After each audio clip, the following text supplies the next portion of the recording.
Hello champions. तो कैसे हैं आप सभी? बेटर बेटा, मैं अनुज गुप्ता आपके लिए नई नई वीडियोस लाता रहता हूं अकाउंटेंसी से रिलेटेड। और अब आपका एग्जाम जल्दी आ गया है, तो हम आज एक पूरा चैप्टर कवर करेंगे। चैप्टर का नाम आप स्क्रीन पर देख पा रहे होंगे, इश्यू ऑफ डिबेंचर्स। बेटा, आप इस वीडियो को एंड तक देखिएगा, आपके 9 मार्क्स आज कवर होने वाले हैं। अच्छे से पढ़िएगा बेटा। स्टार्ट करते हैं बिना देरी के। सबसे पहले डिबेंचर्स का मीनिंग पता होना चाहिए आप लोगों को। तो मीनिंग में लिखा हुआ है, a debenture is a financial instrument issued by a company under its common seal as an acknowledgement of its debt. मतलब जब भी कंपनी पब्लिक से पैसा उधार लेती है, तो उस उधार लिए गए पैसे के बदले में जो भी इंस्ट्रूमेंट कंपनी इशू कर देती है, उसे हम क्या बोलते हैं? डिबेंचर बोलते हैं। और जिस व्यक्ति के पास डिबेंचर होता है कंपनी का, उसे कहा जाता है डिबेंचर होल्डर। ठीक है। और डिबेंचर होल्डर कंपनी के लिए कौन होते हैं? सर, डिबेंचर होल्डर कंपनी के होते हैं क्रेडिटर्स या लेंडर्स। ठीक है बेटा। ठीक। अगला सवाल, टाइप्स ऑफ डिबेंचर्स। डिबेंचर्स के टाइप, इसमें से 101% एक एमसीक्यू जरूर बनेगा। लास्ट ईयर आया था, उससे पिछले साल भी आया था, इस साल भी आने के पूरे चांसेस है। देख लीजिएगा टाइप्स ऑफ डिबेंचर में। पहला डिबेंचर है सिक्योर्ड या मॉर्गेज डिबेंचर। सिक्योर्ड डिबेंचर भी बोलते हैं इसको, मॉर्गेज डिबेंचर भी बोलते हैं। ये क्या होता है? ये है सिक्योर्ड या मॉर्गेज डिबेंचर का मतलब होता है ऐसे डिबेंचर्स जो कंपनी की फिक्स्ड एसेट से सिक्योर है। अगर वो डिबेंचर्स का पैसा कंपनी द्वारा पे नहीं किया जाता है, या कंपनी डूब जाती है और वो अपने डिबेंचर होल्डर्स का पैसा वापस नहीं कर पाती है, ठीक है, तो ऐसे डिबेंचर होल्डर्स को ये राइट होता है कि वो अपने पैसे को कंपनी की फिक्स्ड एसेट्स को बेचकर भी रिकवर कर सकते हैं। दूसरा है आपका अनसिक्योर्ड या नेक्ड डिबेंचर। अनसिक्योर्ड या नेक्ड डिबेंचर का मतलब नाम से क्लियर है, ऐसे डिबेंचर्स जो कंपनी की फिक्स्ड एसेट से सिक्योर नहीं है। ठीक है। जैसे अब ये डिबेंचर होल्डर्स का पैसा कंपनी वापस करने में फेल हो जाती है, तो ये क्या करेंगे? अपना पैसा रिकवर करने के लिए फिक्स्ड एसेट्स को सेल नहीं कर सकते। ये है अनसिक्योर्ड। इनका दूसरा नाम है नेक्ड डिबेंचर। बेटा दूसरे नाम पर फोकस कीजिएगा, ठीक है। तीसरा होता है आपका रजिस्टर्ड डिबेंचर। ऐसे डिबेंचर्स जो कंपनी के रजिस्टर्ड में, सॉरी, ऐसे डिबेंचर्स जिनका नाम कंपनी के रजिस्टर में रिकॉर्ड है, उन्हें बोलते हैं रजिस्टर्ड डिबेंचर। ठीक है बेटा। एक होता है आपका बियरर डिबेंचर। बियरर डिबेंचर का मतलब होता है ऐसे डिबेंचर जिनका नाम कंपनी के रजिस्टर में रिकॉर्ड नहीं है। देखिए ये दोनों आपस में इंटर रिलेटेड कैसे हैं? कोई डिबेंचर ए एक व्यक्ति है जिसके पास एक डिबेंचर है कंपनी का, और अगर उसके पास रजिस्टर्ड डिबेंचर है, तो उस ए का नाम कंपनी के रजिस्टर में भी रिकॉर्ड होगा। ठीक है। अब मान लीजिए कि ए का डिबेंचर खो जाता है और वो किसी डी नाम के व्यक्ति को मिल जाता है, तो वो डी नाम का व्यक्ति उस डिबेंचर का पैसा ले सकता है? नहीं ले सकता है। क्यों? क्योंकि डी का नाम कंपनी के रजिस्टर में रिकॉर्ड नहीं है, जबकि उसमें तो किसका नाम रिकॉर्ड होगा? ए का। ठीक। दूसरा होता है बियरर डिबेंचर। ये ऐसे डिबेंचर है, अब ये भी मान लीजिए ए का डिबेंचर है, लेकिन इस बार वो बियरर डिबेंचर है। अब उसका बियरर डिबेंचर खो जाता है, तो उसका नाम कंपनी के बुक्स ऑफ रिकॉर्ड में नहीं है, रजिस्टर में रिकॉर्ड नहीं है। अब वो किसको मिल गया? डी को मिल गया। तो डी चाहे तो कंपनी से उसका पैसा ले सकता है। तो बियरर डिबेंचर थोड़े से रिस्की होते हैं और रजिस्टर्ड डिबेंचर में कोई रिस्क नहीं होता। अगला है आपका रिडीमेबल डिबेंचर। रिडीमेबल डिबेंचर्स वो डिबेंचर्स होते हैं जिनका पैसा कंपनी के द्वारा एक फिक्स पीरियड बाद वापस कर दिया जाता है, वो होते हैं रिडीमेबल डिबेंचर। इररिडीमेबल डिबेंचर्स वो डिबेंचर्स होते हैं जिनका पैसा कंपनी के द्वारा केवल और केवल वाइंडिंग अप के टाइम पर ही वापस किया जाएगा। वाइंडिंग अप जानते होंगे, जब कंपनी का समापन होता है। अगला है आपका कन्वर्टेबल डिबेंचर। बच्चे, कन्वर्टेबल डिबेंचर का मतलब होता है ऐसे डिबेंचर्स जो अपने आप को एक फिक्स टाइम बाद शेयर्स में कन्वर्ट करते हैं या कर सकते हैं, वो होते हैं कन्वर्टेबल डिबेंचर। अगला है आपका non convertible debenture. Non convertible debentures वो डिबेंचर्स होते हैं जो अपने आप को शेयर्स में कन्वर्ट नहीं कर सकते। Next, specific coupon rate debenture. Specific coupon rate debenture का मतलब होता है ऐसे डिबेंचर्स जिनके जिनके लिए इंटरेस्ट, रेट ऑफ इंटरेस्ट पहले से स्पेसिफाई होता है। मतलब ऐसे डिबेंचर्स जिनको एक फिक्स्ड रेट से इंटरेस्ट पे करती है कंपनी, वो होते हैं specific coupon rate debenture. For example आपके सामने लिखा हो 8% डिबेंचर्स, तो ये ये डिबेंचर्स आपके स्पेसिफिक कूपन रेट डिबेंचर हो गए। क्यों? क्योंकि इन डिबेंचर्स पर 8% से इंटरेस्ट फिक्स है। अगला है आपका जीरो कूपन रेट डिबेंचर। ये वो डिबेंचर्स होते हैं जिन पर रेट ऑफ इंटरेस्ट स्पेसिफाई नहीं होता है। इन्हें डीप डिस्काउंट बॉन्ड या डीप डिस्काउंट डिबेंचर भी कहते हैं। तो हमने यहाँ तक आते आते कंपनी के डिबेंचर्स का मीनिंग पढ़ लिया।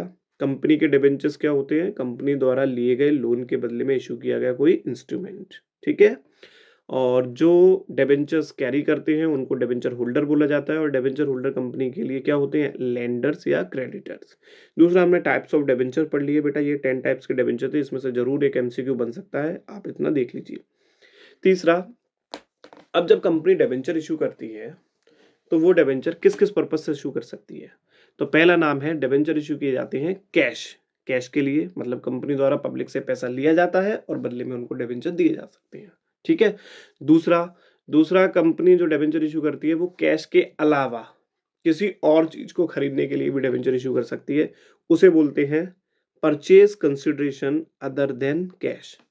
यानी कि जब कोई कंपनी डिबेंचर्स को किसी फिक्स्ड एसेट्स या रनिंग बिजनेस को खरीदने के बदले में डिबेंचर इशू कर रही है, ये लिखा हुआ है, when debentures are issued to vendors for purchasing the assets और running business rather than for cash. यानी कैश के अलावा किसी फिक्स्ड एसेट्स या किसी रनिंग बिजनेस को खरीदने के बदले में कंपनी अगर डिबेंचर इशू कर रही है तो उसे बोलते हैं issue of debenture for purchase consideration other than cash. मेरे बच्चे इस टॉपिक को आप जरूर करके जाइए, ये टॉपिक का क्वेश्चन आना ही आना है।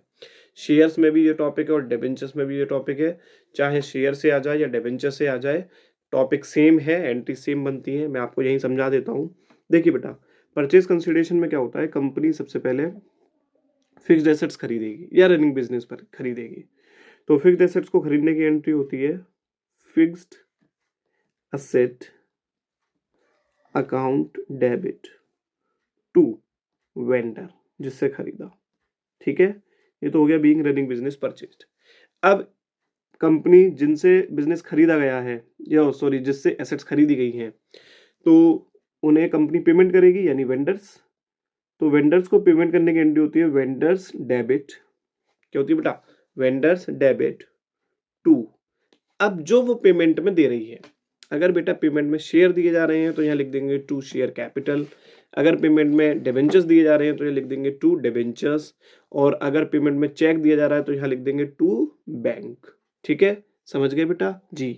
और याद रखिएगा, डिबेंचर्स अगर प्रीमियम पर इशू हो रहे हैं तो इसी एंट्री में टू एसपीआर को क्रेडिट कर देंगे, और डिबेंचर अगर डिस्काउंट पर इशू हो रहे हैं तो डिस्काउंट को इसी एंट्री में डेबिट कर देंगे, किस नाम से?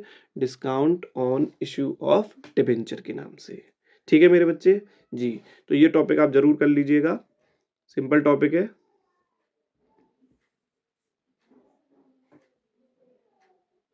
इस टॉपिक से क्वेश्चन बनना है, ठीक। अगला, अगर क्वेश्चन में जब कंपनी डिबेंचर से पेमेंट कर रही हो तो डिबेंचर्स की संख्या ना दे रखी हो, यानी कि शेयर्स या डिबेंचर जिससे भी पेमेंट कर रही हो उनकी अगर नंबर ऑफ डिबेंचर इशूड नहीं दे रखे हो या नंबर ऑफ शेयर्स इशूड नहीं दे रखे हो, तो उनको निकालने का ये फॉर्मूला होता है, ये रहा।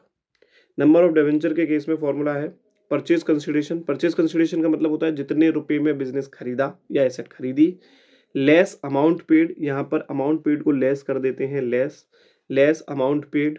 अगर हमने पहले से कोई पेमेंट कर दिया है तो, जैसे मान लीजिए 10 लाख का कोई बिजनेस, 10 लाख का कोई रनिंग बिजनेस था या 10 लाख की कोई एसेट थी, उसमें से हमने 2 लाख का पेमेंट कर दिया तुरंत, ठीक है।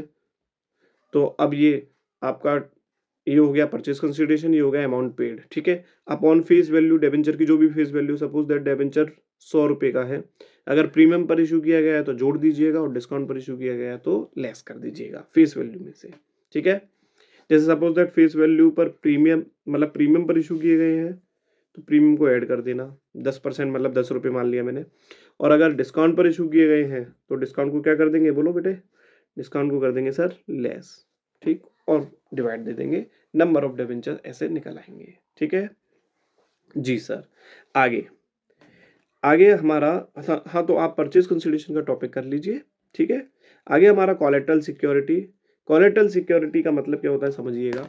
देखो, डिबेंचर्स जो होते हैं वो कंपनी क्यों इशू करती है, या तो पब्लिक से कैश इकट्ठा करने के लिए इशू करेगी, या वो किसी फिक्स्ड एसेट्स या रनिंग बिजनेस को खरीदने के बदले में करेगी। जब कंपनी डिबेंचर्स इशू करती है किसी फिक्स्ड एसेट्स या रनिंग बिजनेस को खरीदने के बदले में, तो उसे बोलते हैं issue of debenture for purchase consideration other than cash. जी सर।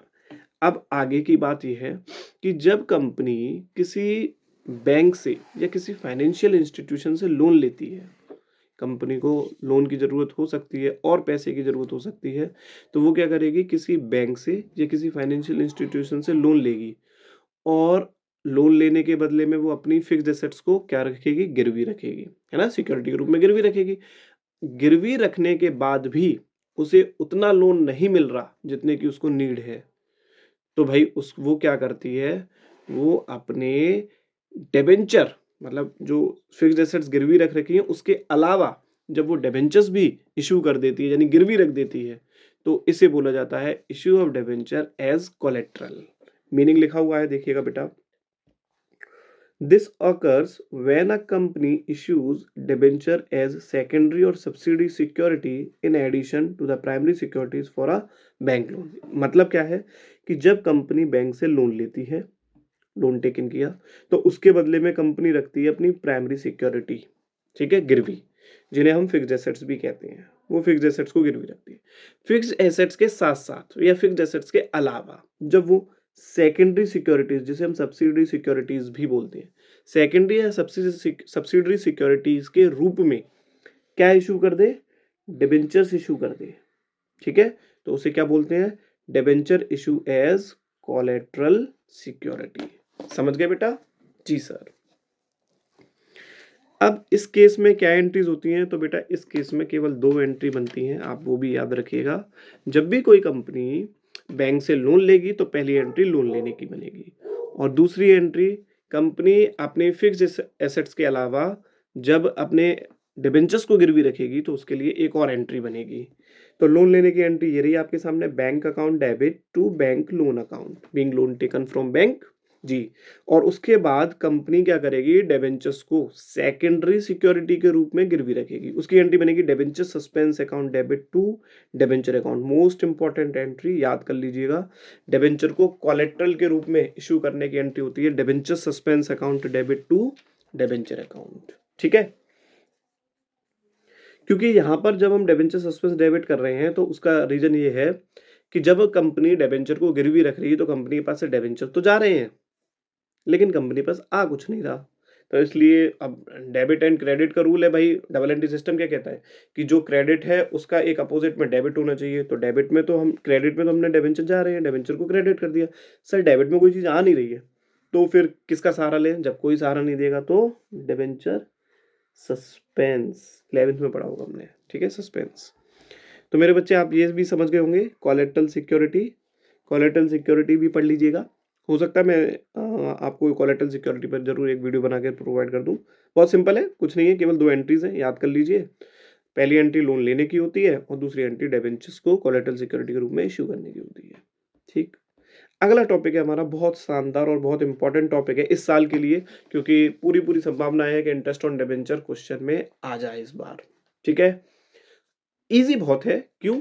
क्योंकि डिबेंचर इंटरेस्ट, देखिए बेटा ये लिखे हैं डिबेंचर, मान लीजिए ये है 7% डिबेंचर्स, ठीक है।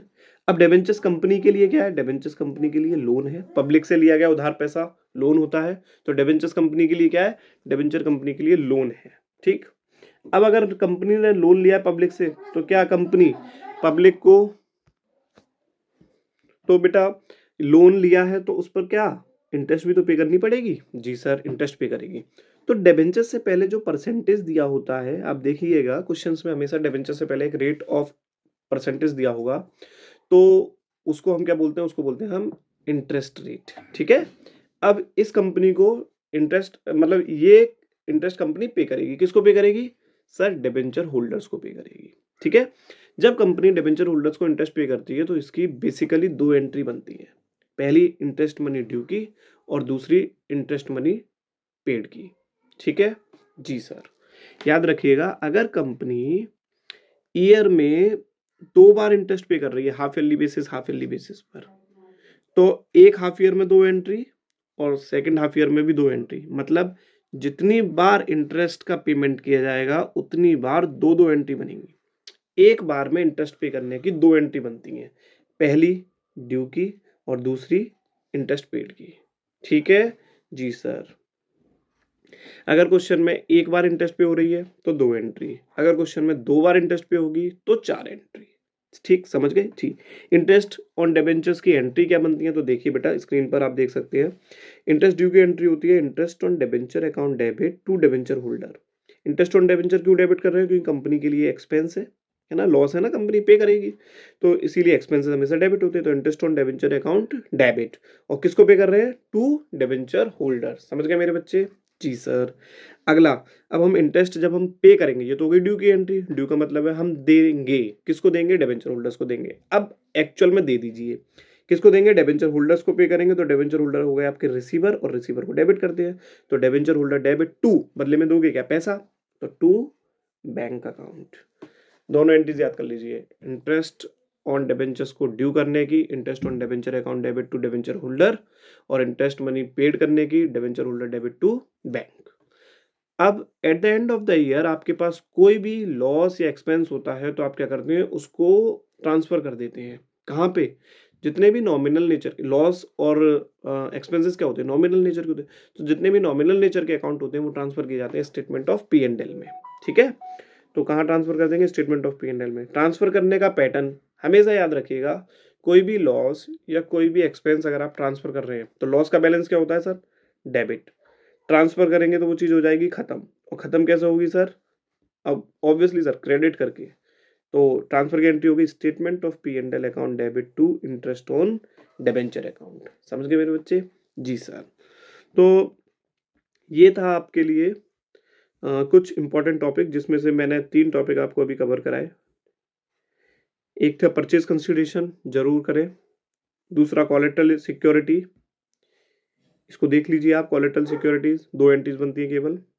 तीसरा इंटरेस्ट ऑन डिबेंचर। चौथा, और ये भी बहुत इंपॉर्टेंट टॉपिक है, इससे लास्ट ईयर एमसीक्यू बना था और हो सकता है इस बार क्वेश्चन बन जाए 3 मार्क्स का। कैसे? राइटिंग ऑफ डिस्काउंट और लॉस। कोई भी डिस्काउंट या लॉस, डिस्काउंट भी लॉस ही होता है कंपनी के लिए, तो उसको राइट ऑफ करना होता है कंपनी को। ठीक है?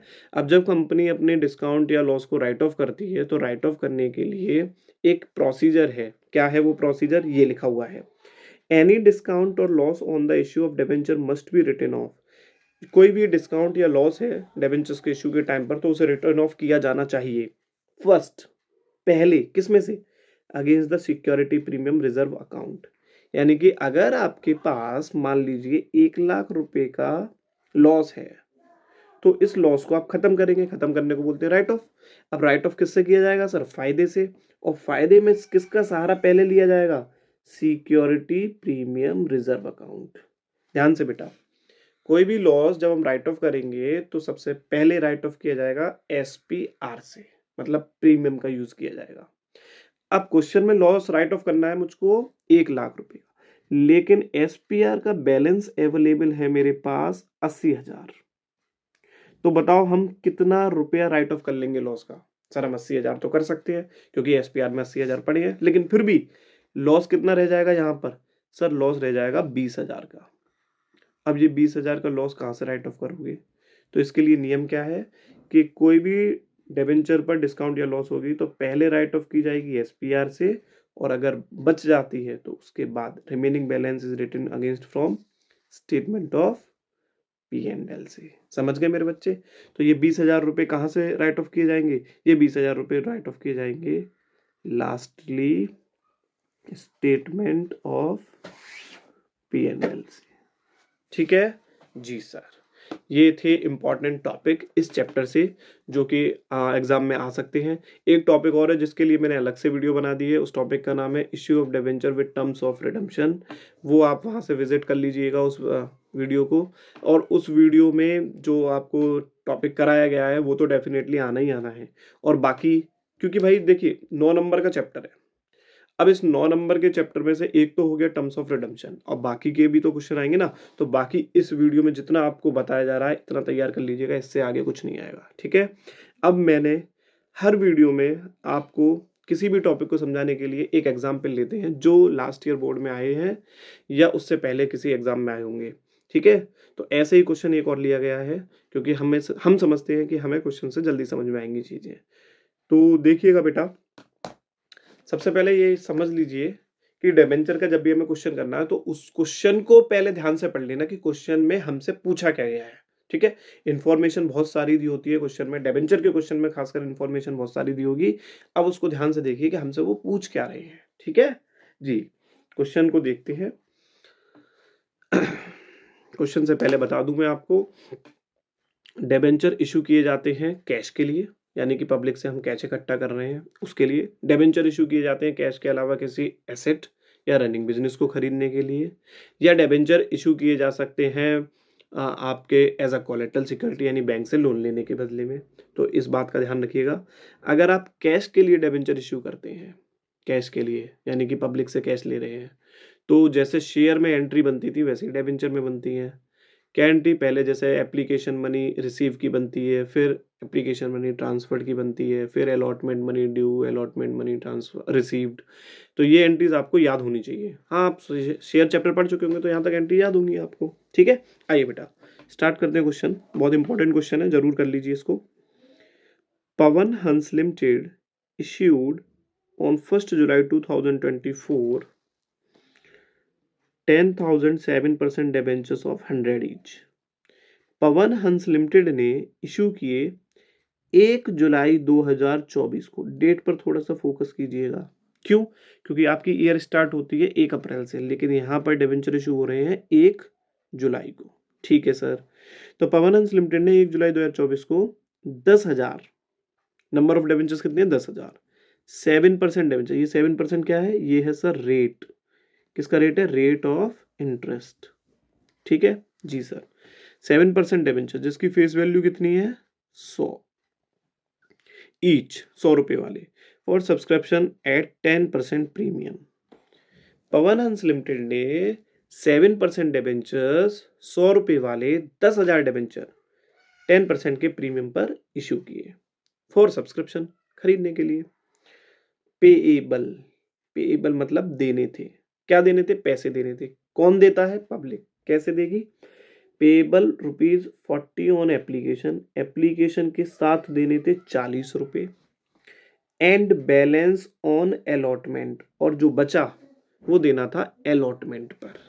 ठीक है, तो अब आपसे पहला क्वेश्चन कि कंपनी जो डिबेंचर्स पर पैसा मांग रही है वो लमसम मांग रही है या इंस्टॉलमेंट में मांग रही है? बोलो जल्दी से, बताओ मुझको। सर ये तो इंस्टॉलमेंट में मांग रही है क्योंकि 40 रुपए उसने एप्लीकेशन पर मांगे और बाकी 100 रुपए का डिबेंचर था, तो जो बचे 60 वो किस पे होंगे? अलॉटमेंट पर। समझ गए? जी सर। अब जब इंस्टॉलमेंट में पैसा मांगती है तो आपको ये भी पता होना चाहिए कि हर इंस्टॉलमेंट की कितनी एंट्रीज होती हैं? सर हर इंस्टॉलमेंट की 2 एंट्री होती हैं। आपने बहुत अच्छे से बताई थी ये बात। ठीक जी सर, जिसमें भी एप्लीकेशन की पहली एंट्री होती है रिसीव की, दूसरी होती है ट्रांसफर की। बाकी जितनी भी इंस्टॉलमेंट होती है अलॉटमेंट और कॉल्स, उन सब में पहली एंट्री होती है ड्यू की और दूसरी एंट्री होती है रिसीव की। यहाँ तो क्वेश्चन क्लियर होगा। आगे, the debentures were subscribed on due amount were received. Debentures जो सब्सक्राइब हुए थे, सारे डिबेंचर सब्सक्राइब हो गए और जो भी उस पर अमाउंट ड्यू थी वो रिसीव हो गई। आगे लिखा हुआ है interest was payable on 31 March each year. लिखा हुआ है कि कंपनी जो इंटरेस्ट पे करेगी वो हर साल 31 मार्च को करेगी। 31 मार्च यानी क्लोजिंग डेट पर करेगी। तो इंटरेस्ट कैसे पे करेगी कंपनी? एनुअली पे कर रही है, साल में एक बार।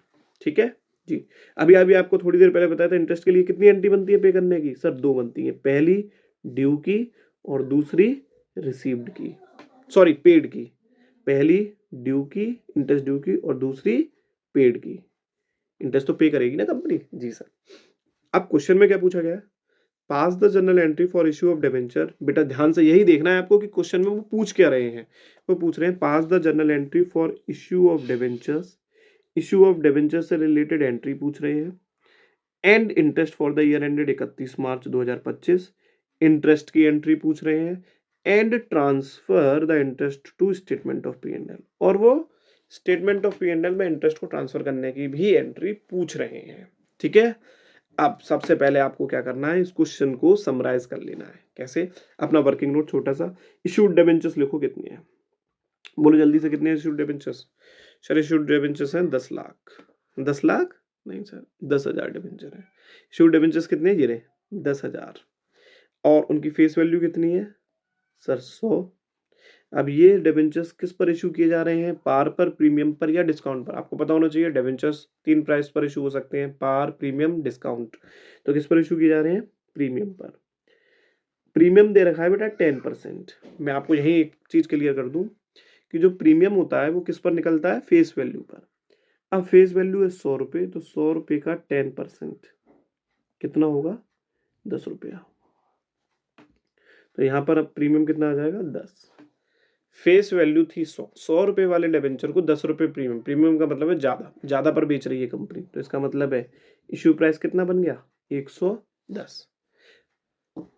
मैंने आपके सामने प्रीमियम पर फोकस करने को क्यों कहा, कारण क्योंकि ये जो प्रीमियम है वो परसेंटेज में दिया होता है, और जो परसेंटेज सॉल्व होती है वो होती है हमेशा फेस वैल्यू पर। यहाँ पर फेस वैल्यू 100 रुपए है। लास्ट ईयर जो बोर्ड में डिबेंचर का क्वेश्चन आया था उसमें फेस वैल्यू पता कितनी थी, 500 रुपये, और उसमें भी 10% प्रीमियम दे रखा था। तो आप बताओ उस पर प्रीमियम का अमाउंट कितना होगा, 500 रुपये थी लास्ट ईयर फेस वैल्यू, और उस पर 10% प्रीमियम था। तो उस क्वेश्चन में प्रीमियम का अमाउंट था 50। बच्चे याद रखना, जो भी हम प्रीमियम कैलकुलेट करते हैं या डिस्काउंट कैलकुलेट करते हैं वो किस वैल्यू पर करते हैं सर, वो करते हैं हम फेस वैल्यू पर। ठीक है जी सर। देखो भाई, अब क्वेश्चन में पैसा कैसे कैसे देना था, कौन देगा, पब्लिक देगी। कैसे, एप्लीकेशन पर देने थे 40 रुपए, आपने पढ़ा हुआ ये रहा, एप्लीकेशन पर 40 रुपए, एंड बैलेंस ऑन अलॉटमेंट, जो बचा वो अलॉटमेंट 100 रुपए का शेयर है, तो भाई कितने बचे 60। ठीक है। अब सर प्रीमियम भी तो रहेगा 10 रुपए का। अब प्रीमियम किसके साथ है, कोई भी इंफॉर्मेशन क्वेश्चन में नहीं दी कि प्रीमियम को किसके साथ कैलकुलेट करना है या किसके साथ उसकी एंट्री पास करनी है।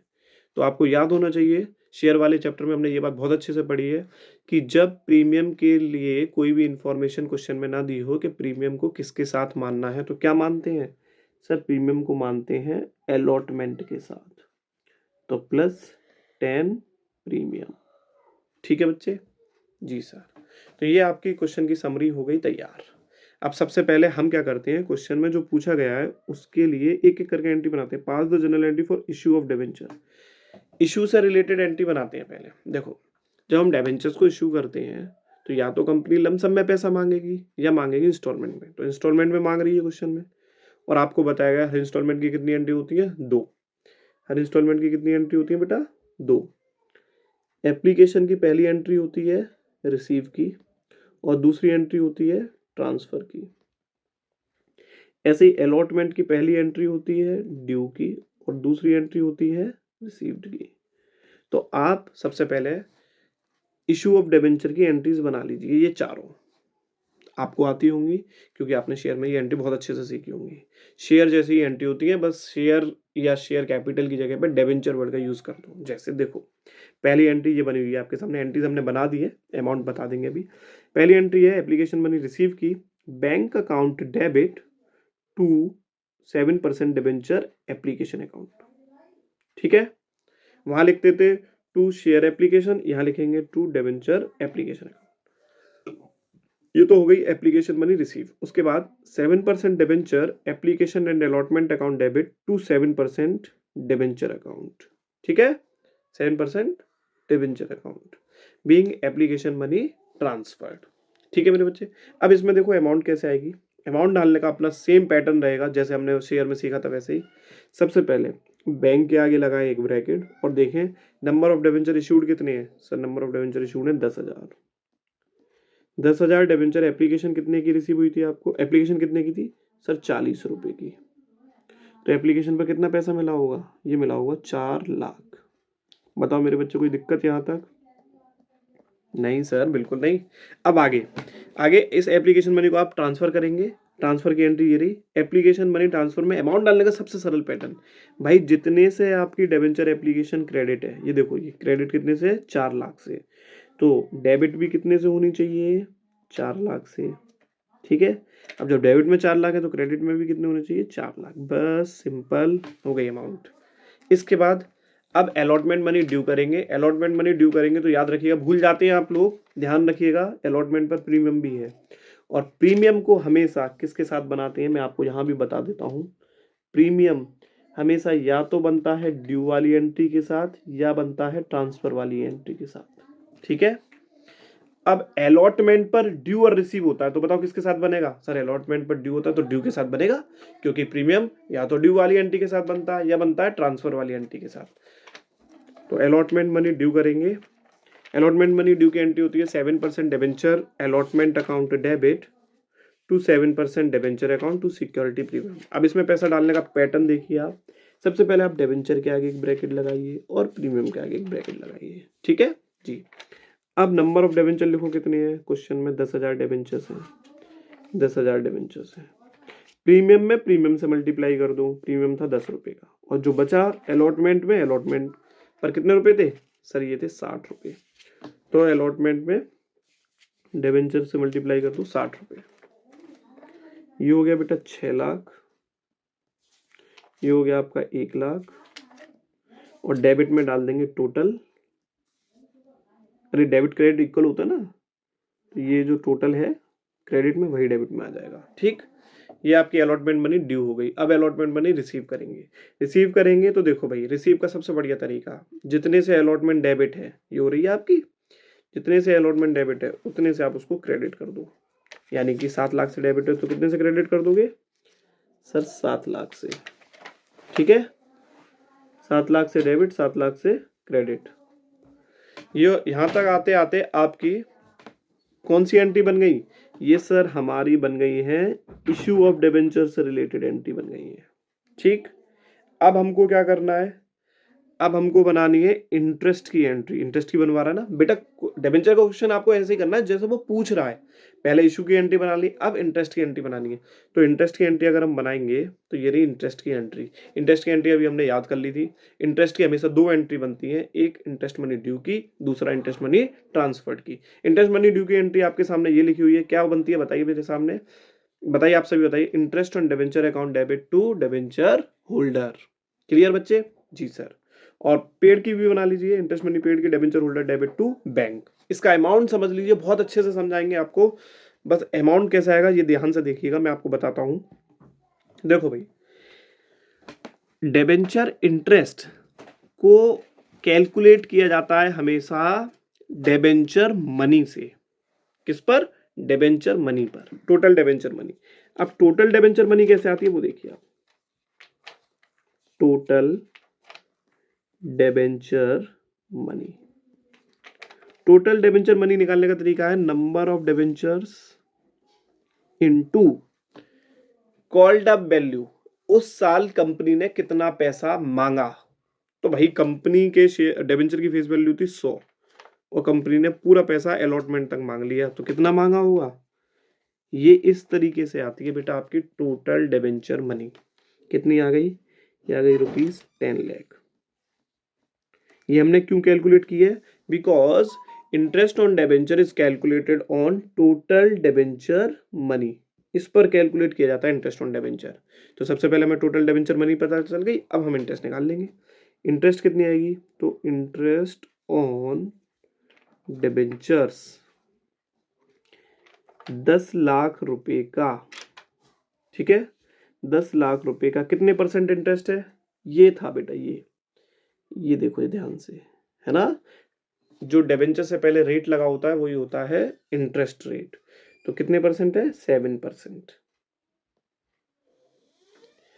अब बेटा जी क्वेश्चन में आपको पहले ही बताया गया था, ये देखिए ध्यान से, डिबेंचर कब इशू किए हैं, 1 जुलाई को। डिबेंचर इशू करने का मतलब है कंपनी ने पब्लिक से लोन लिया।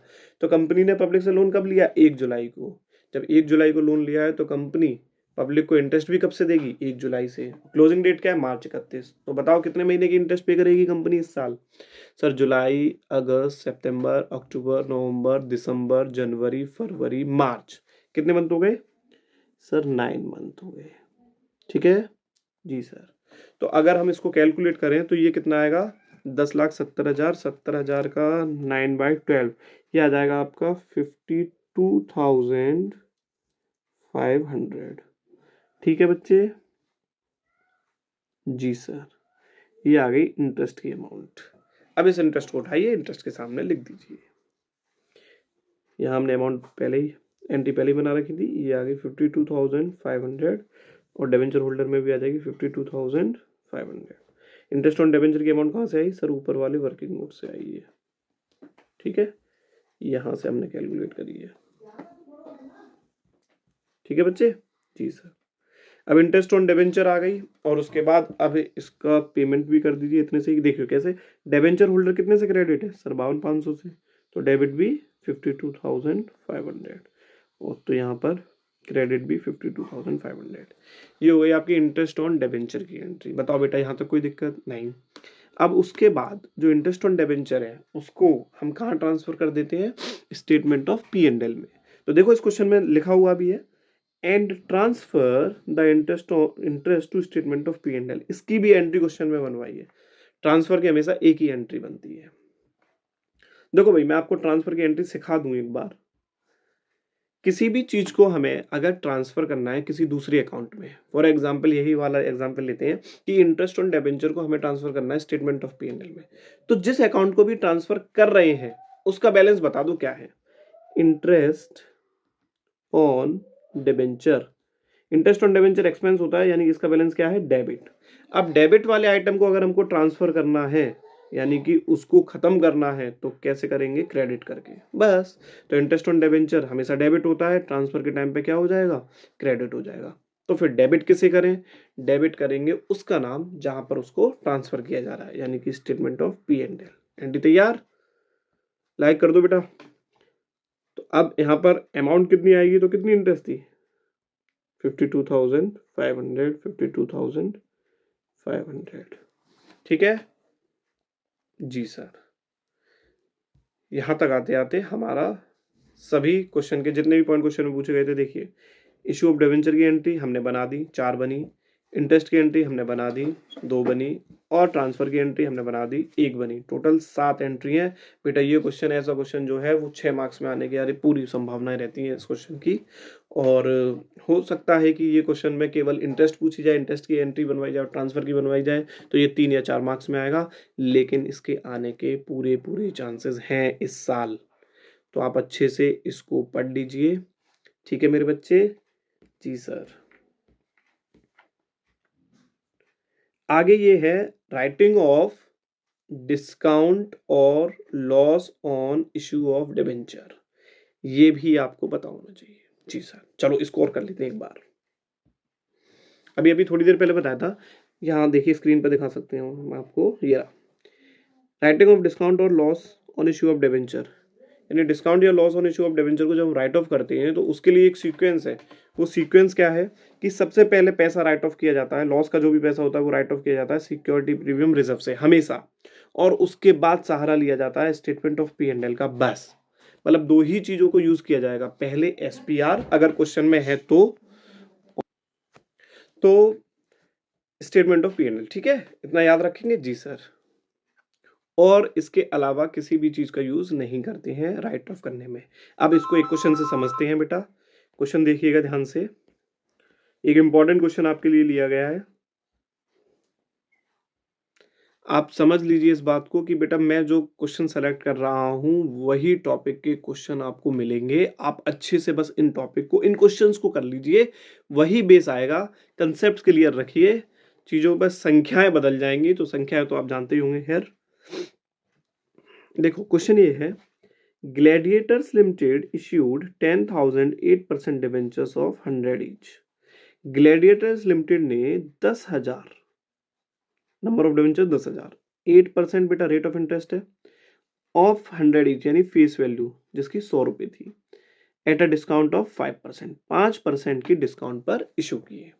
ग्लैडिएटर लिमिटेड ने 10,000 डिबेंचर 500 रुपए वाले 5% की डिस्काउंट पर इशू किए। आगे इसमें लिखा है redeemable at a premium of 5% payable along with application. ये है क्वेश्चन में, ध्यान से देखिएगा, ये क्वेश्चन में रिडम्पशन की भी टर्म दे दी। कि जो डिबेंचर्स कंपनी ने डिस्काउंट पर इश्यू किए हैं, वो उनका जो रिडम्पशन है एट अ प्रीमियम, उनका रिडम्पशन किस पर होगा? 5% के प्रीमियम पर, और वो भी किसके साथ? एप्लीकेशन के साथ। अभी-अभी आपको बताया गया था, जब भी कंपनी डिबेंचर इश्यू करती है, तो वो 2 तरीके से पैसा माँग सकती है। कैसे? या तो वो माँगेगी लमसम पैसा एक साथ एप्लीकेशन पर, या माँगती है इंस्टॉलमेंट में। इंस्टॉलमेंट में आपकी एक होती है एप्लीकेशन, दूसरी होती है अलॉटमेंट, तीसरी होती है कॉल मनी, है ना? तो बताओ बेटा, ये इंस्टॉलमेंट में माँगा गया पैसा है या ये लमसम में माँगा गया पैसा है? बताओ, जल्दी से बताओ। भाई ये तो सर लमसम है, क्योंकि सारा पैसा एप्लीकेशन पर ही माँग लिया। ठीक है? तो यहाँ तक हमें क्वेश्चन में पढ़ने से ये पता लगा कि कंपनी ने डिबेंचर इश्यू किए डिस्काउंट पर, जिनका रिडेम्पशन होना है प्रीमियम पर। तो issue of debenture with terms of redemption दिया हुआ है और पूरा पैसा एप्लीकेशन पर मांगा गया, तो इसकी बनती है 2 एंट्री। आगे, इट हैड, ये इट कंपनी के लिए यूज हुआ है। कंपनी के पास balance of 70,000 in security premium. Company के पास सिक्योरिटी प्रीमियम में 70,000 रुपए का बैलेंस था। ठीक। एंड 50,000 इन कैपिटल रिजर्व, और कैपिटल रिजर्व में 50,000 रुपए का था। तो भाई कैपिटल रिजर्व को तो हम यूज कहीं नहीं करते। हाँ, हमें मतलब किससे? एसपीआर, सिक्योरिटी प्रीमियम में 70,000 का था। The debentures were fully subscribed and amount were duly received. यहाँ तक डिबेंचर सारे जो इतने भी इशू किए गए थे सब्सक्राइब हो गए और सारा पैसा रिसीव भी हो गया। अब पूछा क्या गया है? तो डिबेंचर की खासियत ये है कि जो पूछा जाए उसे ध्यान से पढ़ लीजिए क्या क्या पूछ रहे हैं। Pass the necessary general entry for issue of debenture. बेटा एक तो देखो इश्यू की एंट्री पूछ रहा है वो आपसे, है ना? इश्यू की। और इस क्वेश्चन में इश्यू जब डिबेंचर्स कर रहे हैं उसमें पैसा कैसे देना है? लमसम या इंस्टॉलमेंट? Sir lump sum. और लमसम में पैसा सारा किस पर मांगा गया है? एप्लीकेशन। तो कितनी एंट्री बनेंगी बताओ? सर इश्यू की बनेंगी केवल 2 एंट्री, पहली ड्यू और दूसरी ट्रांसफर्ड। Ji sir. एंड, ये तो हुई इशू की 2 entry. And writing off loss on issue of debenture, और किसकी पूछ रहा है वो? डिस्काउंट नहीं, sorry, loss on issue of debenture को राइट ऑफ करने की पूछ रहा है। तो loss on issue of debenture या discount on issue of debenture, इसको राइट ऑफ करने की केवल एक एंट्री बनती है। तो 2 एंट्री हो गई इशू की, एक हो गई इसकी। क्वेश्चन में 3 एंट्री बनेंगी। अब हम देखते हैं, पहले क्वेश्चन का थोड़ा सा समराइज कर ले। इशूड डिबेंचर्स लिखेंगे बेटा। आप बोलेंगे मुझे सबसे पहले इशूड डिबेंचर्स बोलो, कितने हैं भाई? सर इशूड डिबेंचर्स क्वेश्चन में दे रखे हैं 10,000। ठीक है, जिसकी फेस वैल्यू कितनी है बोलो जल्दी से? सर फेस वैल्यू है 100 रुपए। और फेस वैल्यू के बाद ये डिबेंचर किस पर इशू है? पार पर, प्रीमियम पर, या डिस्काउंट पर? सर ये डिबेंचर इशू हो रहे थे डिस्काउंट पर। तो डिस्काउंट को क्या करते हैं? डिस्काउंट को तो सर लेस करते हैं, तो लेस कर दीजिए बेटा। डिस्काउंट को क्या करते हैं? फेस वैल्यू में से लेस करते हैं, लेस डिस्काउंट। ठीक है। वैसे हम ये क्यों बना रहे हैं? ये तो सब सिंपल दे रखा है। कितने परसेंट है डिस्काउंट? 5% है, तो 5। इशू प्राइस रह गया 95। इशू प्राइस कितना रह गया? 95। ठीक है जी सर। आगे सारा पैसा एप्लीकेशन पर मांगा गया, कोई दिक्कत नहीं है, छोड़ दीजिए उस चीज़ को, क्योंकि एप्लीकेशन की तो एंट्री हम बना ही लेंगे। और बस अब आ जाते हैं इधर। देखो भाई, पहली एंट्री लमसम पैसा मांगा जा रहा है बेटा, यहाँ पर लिखा हुआ था सारा पैसा एप्लीकेशन पर मांगा जा रहा है। जब लमसम पैसा मांगा जाता है तो पहली एंट्री एप्लीकेशन मनी रिसीव की होती है और दूसरी एप्लीकेशन मनी ट्रांसफर की होती है, और उस एप्लीकेशन में हम एंड अलॉटमेंट वर्ड जोड़ देते हैं।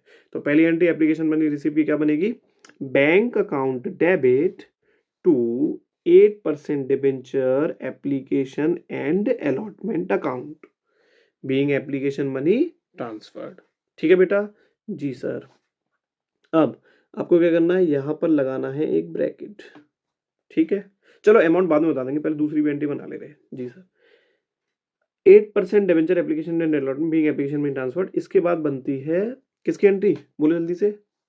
सॉरी, ये एंट्री बेटा ट्रांसफर कहाँ? ये तो सर रिसीव की एंट्री है। ट्रांसफर कैसे लिख गए यहाँ पर?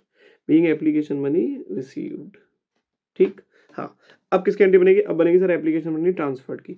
जब एप्लीकेशन मनी ट्रांसफर करेंगे तो debenture application and allotment account debit लिखने के तुरंत बाद मैंने आपको टर्म्स ऑफ रिडेम्पशन में बताया था कि जैसे ही हम डिबेंचर एप्लीकेशन एंड अलॉटमेंट लिख लेते हैं उसके बाद हम लगाते हैं इशू कंडीशन। इशू किस पर हो रहे हैं डिबेंचर? सर डिबेंचर इशू हो रहे हैं डिस्काउंट पर, और डिस्काउंट को क्या करते हैं एंट्री में? सर डिस्काउंट को डेबिट करते हैं। तो डिस्काउंट को डेबिट कर दीजिए, discount on issue of debenture के नाम से। ठीक है मेरे बच्चे? जी सर। अब जैसे ही आपने इशू की टर्म लगा ली, इशू की कंडीशन रख ली, उसके बाद आप कंडीशन रखते हैं रिडम्पशन की। अब रिडम्पशन किस पर हो रहा है इनका? सर रिडम्पशन हो रहा है 5% के प्रीमियम पर। ठीक है, 5% के प्रीमियम पर। अब जब प्रीमियम पर रिडम्पशन करेंगे, रिडम्पशन का मतलब क्या होता है? रीपेमेंट। अब रीपेमेंट जब ज्यादा करेंगे तो कंपनी को क्या होगा? लॉस। तो लॉस को भी डेबिट करते हैं, loss on issue of debenture account debit. ठीक है, और आपको बताया गया होगा कि जब जब यहां पर लॉस डेबिट होता है तो उसके अगेंस्ट में प्रीमियम ऑन रिडम्पशन क्रेडिट करते हैं। याद होगा ना, ये एक साथ चलते हैं, है ना? हाँ sir, to premium on redemption credit करते हैं। और लास्ट में क्या बच जाता है? देखो, debenture application and allotment account debit लिख दिया, उसके तुरंत बाद इशू की कंडीशन, उसके तुरंत बाद रिडम्पशन की कंडीशन। दोनों कंडीशन लगाने के बाद जो लास्ट में क्या लिखते हैं? 8% debenture account being application money transfer. ये है ट्रांसफर की एंट्री। पहली होती है रिसीव, दूसरी होती है ट्रांसफर। ठीक है जी। अब अमाउंट डालने का पैटर्न देखिए। सबसे पहले आपको क्या है? नंबर ऑफ डिबेंचर्स लिख लीजिए। एप्लीकेशन मनी रिसीव की एंट्री हमेशा इशू प्राइस से बनती है बेटा, यानी कितने पैसे मिले कंपनी को, पब्लिक से कितने पैसे मिले। तो भाई 100 रुपए का डिबेंचर था, 100 रुपए का डिबेंचर था, 5 रुपए की डिस्काउंट पर दिया तो कितने मिले होंगे? 95। तो 10,000 का मल्टीप्लाई करोगे 95,000, सॉरी 95 से, तो ये आ जाएगा 9,50,000। ठीक है बच्चे? जी सर। आगे, अब इसमें अमाउंट कैसे डालेंगे? डिबेंचर एप्लीकेशन एंड अलॉटमेंट जितने से क्रेडिट उतने से डेबिट। क्लियर? जी सर। उसके बाद डिस्काउंट के आगे लगाओ भैया ब्रैकेट, डिस्काउंट के आगे लगाओ ब्रैकेट, जगह नहीं है इसलिए पेन को छोटा कर लेते हैं बेटा। डिस्काउंट के आगे लगाओ एक ब्रैकेट। ठीक है जी। अब बताओ कितने डिबेंचर्स थे? ये डिबेंचर है 10,000 इंटू डिस्काउंट कितने की है? सर डिस्काउंट थी आपकी 5 रुपए की। देखो बेटा, परसेंट में दे रखी है डिस्काउंट 5%, लेकिन फेस वैल्यू कितनी है? 100 रुपये। फेस वैल्यू कितनी है? 100 रुपये। तो ये किसका निकलेगा? 100 रुपये का 5%, है ना? तो डिस्काउंट कितनी हो गई? 5। तो डिस्काउंट हो गई 5। तो 10,000 गुणा 5 करेंगे तो डिस्काउंट में कितने आ जाएंगे बेटा? 50,000। ठीक है बच्चे? जी सर। ऐसे ही प्रीमियम ऑन रिडम्पशन के आगे लगाओ ब्रैकेट, प्रीमियम ऑन रिडम्पशन के आगे लगाइए ब्रैकेट। जी sir. Number of debenture 10,000, premium on redemption देखिए कितना है? सर प्रीमियम ऑन रिडम्पशन भी 5% है, ये रहा सर 5% पेबल, प्रीमियम ऑफ 5%। अब ये भी किस पे निकलेगा? ये भी फेस वैल्यू पे निकलेगा। 100 रुपये 5%, ये भी 5 रुपये आएगा। याद रखिएगा फेस वैल्यू पर ही परसेंटेज फाइंड करनी है। तो ये कितना आ जाएगा? 50,000। अरे आपको बताया गया होगा भाई कि जो प्रीमियम ऑन रिडम्पशन में पड़ा होता है उतना ही loss on issue of debenture में भी पड़ा होता है। ठीक है जी सर। और लास्ट में डिबेंचर्स कितने से आते हैं? डिबेंचर्स तो आते हैं भैया फेस वैल्यू से। डिबेंचर्स कितने के थे? 100 रुपये के डिबेंचर आते हैं फेस वैल्यू से। तो ये कितना हो गया? 10 लाख। ठीक है, अब क्रेडिट साइड का टोटल और डेबिट साइड का टोटल आपका मैच कर रहा होगा, यानी कि आपने ये सही किया होगा। ठीक है। हाँ मेरे बच्चे, एक बात और बता दें कि कभी कभी ये एंट्री, ये डिस्काउंट और लॉस, इसको हम मर्ज कर भी लिख सकते हैं। ठीक है, डिस्काउंट और लॉस इसको हम मर्ज कर भी लिख सकते हैं। तो यहाँ पर discount on issue of debenture और loss on issue of debenture को लिखा जा सकता है केवल loss on issue of debenture के नाम से, क्योंकि डिस्काउंट का भी नाम लॉस ही है। ठीक है, और अमाउंट आ जाएगी यहाँ पर 1,00,000 रुपये, ध्यान रखिएगा। ठीक जी सर। अब आपकी आखिरी एंट्री इसमें रह गई, किस चीज़ की बनवाई गई है? Writing off loss. अब हमें लॉस को राइट ऑफ करना है। सर आपने अभी अभी सिखाया था लॉस को राइट ऑफ करने के लिए हम क्या करते हैं। लॉस को राइट ऑफ करने का तरीका बेटा, कोई भी लॉस अगर हम राइट ऑफ कर रहे हैं यानी कि हम खत्म कर रहे हैं, तो लॉस का बैलेंस क्या होता है? सर लॉस का बैलेंस होता है डेबिट, उसको खत्म करना है। खत्म कैसे करेंगे बताओ? सर खत्म करेंगे क्रेडिट करके। तो लॉस क्या हो जाएगा एंट्री में खत्म करते टाइम? सर क्रेडिट हो जाएगा। ठीक है जी सर। तो डेबिट कौन हो? जिससे खत्म कर रहे हैं। ठीक है जी। देखो भाई, आपको जो लॉस दिख रहा है वो कितना है बेटा? इन दोनों को मिला के आपका लॉस कितना है? 1,00,000 रुपया, है, ये डिस्काउंट ये भी लॉस होता है, 50,000 ये तो लॉस है ही। तो टोटल लॉस कितना है, 1 लाख। अब इस लॉस को राइट ऑफ करने के लिए आपको तरीका क्या बताया गया कि फर्स्टली राइट ऑफ करेंगे एसपीआर से, देन एसपीआर नहीं बचेगा तो राइट ऑफ करेंगे statement of P and L से, है ना। तो आपके पास एसपीआर कितना है, 70,000, लॉस कितना है, 1 लाख, तो कमी पड़ेगी, कितने की पड़ेगी बताओ सर, 30,000 की। तो उस 30,000 को आप कहाँ से लेकर आओगे बताओ जल्दी से सर, 30,000 को किसे कवर करोगे, statement of P and L से। चलो बनाते हैं एंट्री। देखो बेटा, लॉस को राइट ऑफ करना है तो लॉस तो हो जाएगा क्रेडिट, तो डेबिट कौन होगा, जिससे राइट ऑफ कर रहे हैं उसका नाम। तो पहले security premium reserve account debit, ठीक है बच्चे जी। लेकिन सिक्योरिटी प्रीमियम रिजर्व में आपके पास कितने रुपए हैं सर, 70,000 है, तो 70,000 ही तो यूज कर सकते हो। और लॉस आपका कितना है, लॉस है सर 1 लाख का, तो 30,000 रुपए कहाँ से यूज करोगे। तो लॉस को राइट ऑफ करने का, लॉस को राइट ऑफ करने का जो नियम है वो क्या है कि पहले एसपीआर से, then statement of P and L से, ठीक है। 30,000 रुपए यहां से आ गए। 2 discount on issue of debenture account, और 2 loss on issue of debenture account being loss and discount written off, ठीक है। डिस्काउंट कितने की थी क्वेश्चन में, 50,000 की, और लॉस कितने का था, 50,000 का। तो देखो भाई 1 लाख रुपए में राइट ऑफ करने थे, ये 1 लाख रुपए यहाँ से राइट ऑफ हो गए। क्लियर मेरे बच्चे जी सर। तो आप समझ गए होंगे बेटा, ये है आपका इशू ऑफ डिबेंचर का पूरा complete revision in one shot. आप इसको देख लीजिए, ध्यान से अच्छे से कर लीजिए। इसके साथ साथ आपको इसी से रिलेटेड एक वीडियो और मैंने पहले ही प्रोवाइड कर दी है। उस टॉपिक में हमने मतलब उस वीडियो में हमने terms of redemption, issue of debenture with terms of redemption वाला पूरा टॉपिक कंप्लीट किया है। उसका छोटा सा भाग एक क्वेश्चन में आया था, ठीक है। तो इसको और उस वीडियो को, दोनों वीडियो को देख लीजिए। इश्यू ऑफ डिबेंचर वाले चैप्टर के 9 मार्क्स आपके पक्के हो चुके हैं।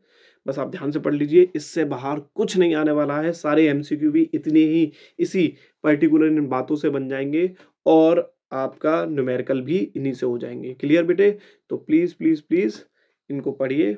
और अगर ये वीडियो आपको अच्छी लग रही है तो प्लीज़ लाइक करिए, सब्सक्राइब करिए, चैनल को सब्सक्राइब कीजिए और अपने दोस्तों के साथ इन्हें शेयर कीजिए।